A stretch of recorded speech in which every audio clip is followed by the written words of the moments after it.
മലപ്പുറം കിഴക്കേ ചാത്തല്ലൂരിൽ കാട്ടാനയുടെ ആക്രമണത്തിൽ സ്ത്രീ കൊല്ലപ്പെട്ടതിൽ പ്രതിഷേധം. നാട്ടുകാരുടെ നേതൃത്വത്തിൽ ഡിഎഫ്ഒയെ തടഞ്ഞു. മൃതദേഹവുമായി ആംബുലൻസ് എത്തിയപ്പോഴായിരുന്നു പ്രതിഷേധം.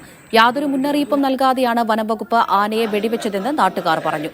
മരിച്ച കല്യാണിയമ്മയുടെ മൃതദേഹം സംസ്കരിച്ചു.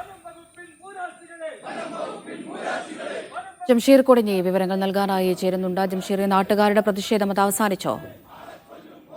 അമൃത, ഇപ്പോൾ നാട്ടുകാരുടെ പ്രതിഷേധം അവസാനിച്ചിരിക്കുകയാണ്. അതായത് ഈ ആനയെ ഇവിടുന്ന് തുരത്താൻ വേണ്ടി വനംവകുപ്പ് വെടിവെച്ചതോടുകൂടി ഈ ആന ജനവാസ മേഖലയിലേക്ക് ഇറങ്ങിയതാണ് ഈ അപകടത്തിന് അല്ലെങ്കിൽ ഇത്തരത്തിൽ ദാരുണമായ സംഭവത്തിന് കാരണമെന്നാണ് നാട്ടുകാർ പറയുന്നത്.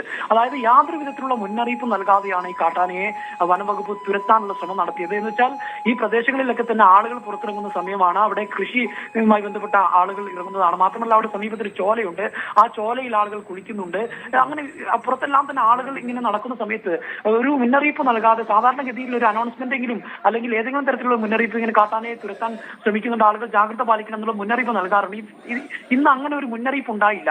ആ ഒരു സാഹചര്യത്തിലാണ് ഇത്തരത്തിൽ ഈ കാട്ടാന ഈ കല്യാണിയമ്മയെ ആക്രമിക്കുന്ന ഒരു സാഹചര്യം ഉണ്ടായത്. മാത്രമല്ല ഈ കല്യാണിയമ്മയുടെ വീട്ടിലുള്ള കുട്ടികൾ അവിടെ തൊട്ടടുത്തുള്ള ചോലയിൽ കുളിക്കാൻ പോയതായിരുന്നു. അവരെ കൂട്ടാൻ പോയ സമയത്തായിരുന്നു ആക്രമണം ഉണ്ടായത്. ഈ കുട്ടികൾ ഉൾപ്പെടെയുള്ള നിരവധി ആളുകൾ പുറത്തുള്ള സമയത്താണ് ഇത്തരത്തിൽ കാട്ടാന ജനവാസ മേഖലയിലേക്ക് എത്തിയത്. എന്ന് വെച്ചാൽ ഈ മലയുടെ മുകളിൽ നിന്ന് കാട്ടാനയെ വനംവകുപ്പ് തുരത്തുന്നതിനിടെ ആ വനംവകുപ്പ് തുരത്തുന്നതിനിടെയാണ് ഈ കാട്ടാന ജനവാസ മേഖലയിൽ എത്തിയത്. ഇതോടെയായിരുന്നു ഈ സംഭവത്തിലാണ് ഇപ്പോൾ നാട്ടുകാരുടെ നേതൃത്വത്തിൽ മൃതദേഹം എത്തിയ ആ കല്യാണിയമ്മയുടെ മൃതദേഹം എത്തിയ ആംബുലൻസ് തടഞ്ഞുകൊണ്ടും അതോടൊപ്പം ഡിഎഫ്ഐ തടഞ്ഞുകൊണ്ടും ഒക്കെ പ്രതിഷേധം നടത്തുന്ന ഒരു സാഹചര്യം ഉണ്ടായത്. ഏതായാലും ഈ കുടുംബത്തിന് നഷ്ടപരിഹാരം നൽകാമെന്നുള്ള ഉറപ്പിന്റെ അടിസ്ഥാനത്തിലാണ് ഇപ്പോൾ ഈ പ്രതിഷേധം അവസാനിപ്പിച്ചിരിക്കുന്നത്.